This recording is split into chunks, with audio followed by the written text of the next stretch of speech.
நிறைய பேர் home loan எடுக்கும்போது பார்த்தீங்கன்னா they will urge to pre close the home loan at the earliest. அதாவது அவங்களோட ஹோம் லோனை எவ்வளோக்குள்ள சீக்கிரமாக முடிக்க முடியும் அப்படிங்கிறதுக்கு வந்து அந்த அர்ஜென்சி காட்டுறது வந்து நம்ம நிறைய பேர் பார்க்க முடியுது. ஆனால் ஒருத்தர் வந்து ஒரு 40 lakhs லோன் எடுத்திருக்காரு அண்ட் 15 years டேர்ம் போயிருக்காங்க.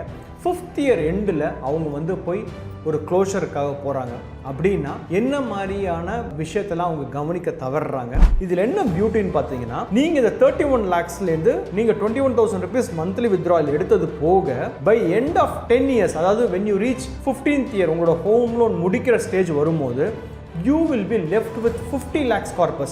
யாரெல்லாம் ஹோம் லோன் வச்சிருக்காங்களோ அவங்களாம் இன்னும் ஓல்டு ரெஜிமில் தான் கண்டினியூ பண்ணிட்டு இருப்பாங்க. ஏன்னா அவங்களுக்கு அந்த டாக்ஸ் பெனிஃபிட் இருக்கிறனால இப்போ உங்களுக்கு ஓரளவு கிளாரிட்டி கிடைக்கும். ஏன் நம்ம வந்து ரஷ் பண்ணி க்ளோஸ் பண்ணுமா, இல்லை நம்ம பொறுமையாக ஒரு கார்பஸ் நம்ம கையில் இருந்ததுன்னா அதை நம்ம. Hi friends, happy to see you again. நம்ம மக்கள் நிறைய பேர் நம்ம பார்க்குறது உண்டு. நிறைய பேர் ஹோம் லோன் எடுக்கும் போது பார்த்தீங்கன்னா they will urge to pre close the home loan at the earliest. அதாவது அவங்களோட ஹோம் லோனை எவ்வளோக்குள்ள சீக்கிரமாக முடிக்க முடியும் அப்படிங்கிறதுக்கு வந்து அந்த அர்ஜென்சி காட்டுறது வந்து நம்ம நிறைய பேர் பார்க்க முடியுது. ஒரு 15 years ஹோம் லோன் கமிட்மெண்ட் எடுத்திருப்பாங்க, 5 years கட்டி முடிச்சிருப்பாங்க. எனக்கு இன்ட்ரெஸ்ட் போர்ஷன் நிறைய போயிட்டு இருக்கு, அதனால நான் 5th year நான் முடிக்கணும், இல்லை 5th year 6th year 7th year முடிக்கணும் அப்படிங்கிற மாதிரி நிறைய பேர் வந்து அந்த அர்ஜென்சி காமிச்சு அதை வந்து ரஷ் பண்ணி க்ளோஸ் பண்ணுற ஆளுங்க நம்ம நிறைய பேர் பார்க்கறது உண்டு. இன்னைக்கு பார்க்க போற வீடியோ வந்து அது ரிலேட்டடான ஒரு வீடியோ தான். உங்களோட ஹோம் லோனை நீங்க ப்ரீ க்ளோஸ் பண்ணி நீங்க முடிக்கும் போது actually whether you are going to get benefited out of this or நீங்க நிறைய பெனிஃபிட்ஸை லூஸ் பண்றீங்களா, ஆர் உங்களோட அதர் ஏரியாஸை நீங்க வந்து கவனம் கொள்ளாம இதை மட்டும் ஃபோக்கஸ் பண்ணி பண்றனால நிறைய பெனிஃபிட்ஸை நீங்க லூஸ் பண்றீங்களா அப்படிங்கறத இந்த வீடியோல நம்ம டீடைலா பார்க்க போறோம். Please stay connected till the end and this is Mahesh from Future Wealth Investments.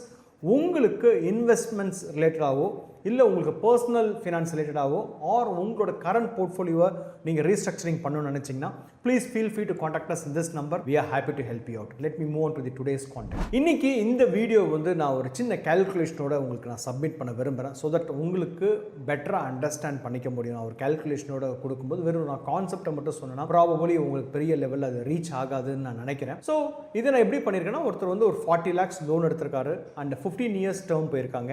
5th year எண்டில் அவங்க வந்து போய் ஒரு க்ளோஷருக்காக போகிறாங்க அப்படின்னா என்ன மாதிரியான விஷயத்தெல்லாம் அவங்க கவனிக்க தவறுறாங்க, அதனால் அவங்களுக்கு இதனால எவ்வளோ பெருசாக இம்பேக்ட் ஆகுது அவங்களோட ஃபினான்ஷியல் ஜேர்னியில் அப்படிங்கிறத நம்ம இன்றைக்கி பார்க்க போகிறோங்க. ஸோ நான் இப்போ வந்து உங்களுக்கு கேல்குலேஷனை காட்டுறேன்.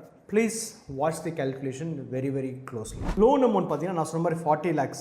இன்ட்ரெஸ்ட் ரேட் நான் ஆவரேஜாக 8% வச்சிருக்கேன். இப்போ ப்ராபப்ளி ஒரு 8.5 8.7 நீங்கள் கட்டிகிட்டு இருப்பீங்க. பட் ஆனால் ரெப்போ ரேட் கட் பண்ண ஆரம்பிச்சிட்டாங்க. ஸோ ஆன் ஆவரேஜ் பார்த்தீங்கன்னா 8% வந்துடும். இதுக்கு முன்னாடி பார்த்தீங்கன்னா உங்களுக்கு 6.5 அந்த ரேஞ்செலாம் இருந்தது ஹோமோட இன்ட்ரெஸ்ட் ரேட். அதுலேருந்து இப்போ ஸ்கேல் அப் ஆகி 8.5 8.7 வரைக்கும் போயிருக்கு. But over point of time this will come down to 8%. So 15 years 10 year பார்த்தீங்கன்னா நீங்கள் இஎம்ஐ கட்டுறது பார்த்தீங்கன்னா 37,500 rupees is what you will be paying as EMI. And டோட்டலாக நீங்கள் பே பண்ணுற இன்ட்ரெஸ்ட் பார்த்தீங்கன்னா 15 yearsக்கு சேர்த்து 28 lakh and 80,000 rupees is what you are going to pay as interest for the next 15 years. And EMI per annum பார்த்தீங்கன்னா 4,50,000 rupees. Monthly பார்த்தீங்கன்னா 37,500. So இயருக்கு பார்த்தீங்கன்னா 4,50,000 rupeesங்கிறது நீங்கள் இஎம்ஐ பே பண்ணுறீங்க. இங்கே தாங்க கேட்சே ஆரம்பிக்குது. நிறைய பேர் வந்து ஃபர்ஸ்ட் 5 yearsல மேஜர் ஜங்க் எனக்கு இன்ட்ரெஸ்ட்க்கு போகுது அப்படிங்கிறனால அவங்க என்ன பண்ணுறாங்கன்னா, எனக்கு அடுத்தடுத்து வரப்போகிற காலங்கள்லையும் இதே மாதிரி தான் வந்து நான் இன்ட்ரெஸ்ட் ஜாஸ்தி தான் பே பண்ணுவோம் அப்படிங்கிற மாதிரி ராங்கா கன்சீவ் பண்ணிக்கிட்டு அவங்க வந்து they are rushing towards setting of their home loan. இந்த ஹோம் லோனை பொறுத்த வரைக்கும் ரெடியூசிங் பேலன்ஸ் ரேட்ல ஒர்க் ஆகிறது தான் இந்த ஹோம் லோனோட ஃபீச்சர். அதாவது இனிஷியல் டேஸ்ல நீங்க இன்ட்ரெஸ்ட் ஜாஸ்தி பே பண்ணுவீங்க.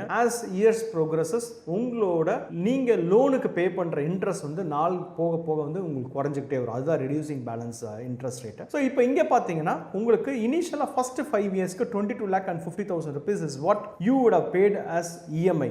அதுலேருந்து பிரின்சிபலுக்கு போகிற அமௌண்ட் பார்த்தீங்கன்னா 8,50,000 rupees அண்ட் இன்ட்ரெஸ்ட் பார்த்தீங்கன்னா 14 lakhs rupees நீங்கள் வந்து இன்ட்ரெஸ்ட்டாக பே பண்ணியிருப்பீங்க. எண்ட் ஆஃப் 5th year பார்த்தீங்கன்னா உங்களோட outstanding amount 31.50 lakhs. And next 5 years கழிச்சு என்ன நடக்கும்னு பார்த்தீங்கன்னா அதே மாதிரி அடுத்த 5 yearsக்கும் நீங்கள் டோட்டலாக இஎம்ஐ கட்ட போகிறது 22,50,000 rupees. ஆனால் இங்கே பிரின்சிபல் அமௌண்ட் பாருங்க 12,65,000 rupees ஏறிடுச்சு அண்ட் இன்ட்ரெஸ்ட் பார்த்தீங்கன்னா 10 lakhs குறைஞ்சிருச்சு. அண்ட் லாஸ்ட் 5 years அதாவது பிட்வீன் 11 to 15 years வரும்போது நீங்கள் அதே மாதிரி இஎம்ஐ வந்து டோட்டல் போட்டால் 22,50,000 பிரின்சிபல் அமௌண்ட் நீங்கள் பே பண்ணுறது ஜாஸ்தி ஆகுது, 18,85,000 ஆகுது. அண்ட் இன்ட்ரெஸ்ட் நீங்கள் பே பண்ணுற காம்பவுண்ட் வந்து 3,65,000 rupees தான் நீங்கள் இன்ட்ரெஸ்ட்டாக பே பண்ணுறீங்க. அண்ட் இப்போ நிறைய பேர் என்ன பண்ணுவாங்கன்னா அந்த 31.50 lakhs எண்ட் ஆஃப் 5th இயரில் எங்கேயாவது மணியை புரட்டி அந்த 31.5 lakhs எடுத்துகிட்டு போய் லோன் அடைச்சிருவாங்க. நான் இந்த இடத்துல ஒரு சின்னதாக அவுட் ஆஃப் தி பாக்ஸ் நான் திங்கிங் வந்து நான் இங்கே வந்து உங்களை அப்ளை பண்ண சொல்கிறேன். நார்மலாக என்ன பெரிய சேலஞ்ச் இருக்குன்னு பார்த்தீங்கன்னா நிறைய பேருக்கு என்னால் அடுத்த 6th இயர்லேருந்து 15th இயர் வரைக்கும் அடுத்த 10 வருஷம் வரைக்கும் எனக்கு இந்த 37,500 ரூபாங்கிற கமிட்மெண்ட் வந்து எனக்கு ஒரு பெரிய கமிட்மெண்ட்டாக இருக்குது. நான் செட் ஆஃப் பண்ணுறதுக்கு one of the main reason அதுவாக இருக்கும். ப்ளஸ் எனக்கு ஜாபோட அன்சர்டனிட்டி கொஞ்சம் ஜாஸ்தியாக இருக்கும், அதனால் நான் செட் ஆஃப் பண்ணுங்கிற மாதிரி நிறைய பேர் பார்ப்பாங்க. இந்த இடத்துல நான் கொஞ்சம் வித்தியாசமாக நீங்கள் பாருங்கள் நான் சொல்கிறேன். இப்போ இந்த 31 lakhs கார்பஸ் இருக்கு, அதை எடுத்து ஒரு 8% மந்த்லி வித்ட்ராயல் சிஸ்டமேட்டிக் வித்ட்ராயல் நீங்கள் போட்டுட்டீங்கன்னா 21,000 rupees மந்த்லி இன்கம் வரும். உங்கள் கையிலேருந்து நீங்கள் ஷெல் அவுட் பண்ண வேண்டிய மணி பார்த்தீங்கன்னா 16,500 rupees தான்.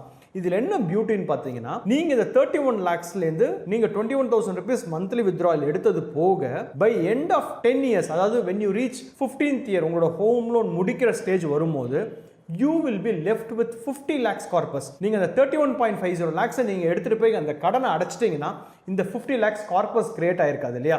அது நீங்க வந்து கூர்ந்து கவனிக்க வேண்டிய ஒரு விஷயம் இந்த இடத்துல பார்த்தீங்கன்னா. யாரெல்லாம் ஹோம் லோன் வச்சிருக்காங்களோ அவங்களாம் இன்னும் ஓல்டு ரெஜிம்ல தான் கண்டினியூ பண்ணிட்டு இருப்பாங்க, ஏன்னா அவங்களுக்கு அந்த டாக்ஸ் பெனிஃபிட் இருக்கிறதுனால. இப்போ நீங்க ஒரு 5th year எண்டில் போய் நீங்க செட் ஆஃப் பண்றீங்கன்னா you are going to lose huge money in tax also. இப்போ இங்கே பொறுத்த வரைக்கும் நீங்கள் சப்போஸ் நீங்கள் ஒரு 20% டாக்ஸ் பிராக்கெட்டில் இருக்கீங்கன்னு வச்சுக்கோங்க, ஹையர் சைடில் கூட வைக்கல, 20% டாக்ஸ் பிராக்கெட்டில் இருந்தால் கூட உங்களுக்கு 2 காம்பவுண்ட் வரும். ஒன்று வந்து இன்ட்ரெஸ்ட் காம்பவுண்ட், இன்னொன்று வந்து பிரின்சிபல் காம்பவுண்ட் வந்து நீங்கள் டாக்ஸ் வந்து ரைட் ஆஃப் பண்ண முடியும். ஸோ நீங்கள் கட்டுறதுல 2 lakhs வரைக்கும் நீங்கள் டாக்ஸில் கிளைம் பண்ணிக்கலாம். அதாவது 40,000 rupees 20% ஸ்லாப் இருந்தீங்கன்னா 40,000 rupees டாக்ஸில் நீங்கள் கிளைம் பண்ணிக்கலாம். அண்ட் 1.5 lakhs வந்து உங்களோட பிரின்சிபல் காம்பவுண்ட் எகைன் 20% நீங்கள் அந்த ஸ்லாப்ல இருக்கலாம், அங்கேயும் நீங்கள் கிளைம் பண்ணலாம். ஸோ 40 + 30 70,000 rupeesங்கிறது நீங்கள் உங்களுக்கு ஒரு வருஷமும் டாக்ஸ் பெனிஃபிட் கிடைக்கும். அண்ட் ஓவராலாக பார்த்தீங்கன்னா 10 yearsக்கு 7 lakhs வந்து உங்களுக்கு டாக்ஸ் பெனிஃபிட் நீங்கள் லூஸ் பண்ணுவீங்க. ஸோ இந்த கேல்குலேஷன் பார்த்ததுக்கு அப்புறமா இப்போ உங்களுக்கு ஓரளவுக்கு கிளாரிட்டி கிடைக்கும். ஏன் நம்ம வந்து ரஷ் பண்ணி க்ளோஸ் பண்ணுமா, இல்லை நம்ம பொறுமையாக ஒரு கார்பஸ் நம்ம கையில் இருந்ததுன்னா அதை நம்ம ஒரு மியூச்சுவல் ஃபண்ட்ஸில் ஒரு பேலன்ஸ் ஃபண்டில் போட்டு ஒரு சிஸ்டமேட்டிக் வித்ட்ராயல் பிளான் மாதிரி எடுத்துக்கிட்டோம்னா நம்மளோட இஎம்ஐ கமிட்மெண்ட் கம்மி பண்ணிடலாம். அதே மாதிரி நம்மளுக்கு end of the loan tenure முடிக்கும் போது நம்ம அந்த கார்பஸும் ஒரு பெரிய சிக்னிஃபிகண்டா வளர்ந்துருக்கும். அண்ட் நம்மளோட ரிட்டையர்மெண்ட்டுக்கு அது ஹெல்ப் பண்ணும் அப்படிங்கிறது நீங்க இதை பார்த்ததுக்கு அப்புறம் புரிஞ்சிருப்பீங்க. அண்ட் செகண்ட் திங், டாக்ஸ் ஆங்கிளையும் நீங்க நிறைய நீங்க லூஸ் பண்றீங்க அப்படிங்கறத புரிஞ்சுக்கிட்டு இருப்பீங்க நான் நினைக்கிறேன். இந்த வீடியோ உங்களுக்கு ஹெல்ப்ஃபுல்லா இருந்திருக்கும் நான் நினைக்கிறேன். அப்படி இருந்ததுன்னா கண்டிப்பா உங்களோட ஃபேமிலி அண்ட் ஃப்ரெண்ட்ஸ்க்கு கண்டிப்பா நீங்க ஷேர் பண்ணுங்க, அவங்களும் இதை பார்த்து தெரிஞ்சுக்கிட்டோம். அண்ட் இன்னொரு இன்ட்ரெஸ்டிங்கான வீடியோல கூடிய சீக்கிரம் சந்திக்கிறேன். And till then, this is Mahesh from Future Wealth Investment signing off. We will catch up in another interesting video soon. Thank you so much. வாழ்க வளமுடன் and keep prospering.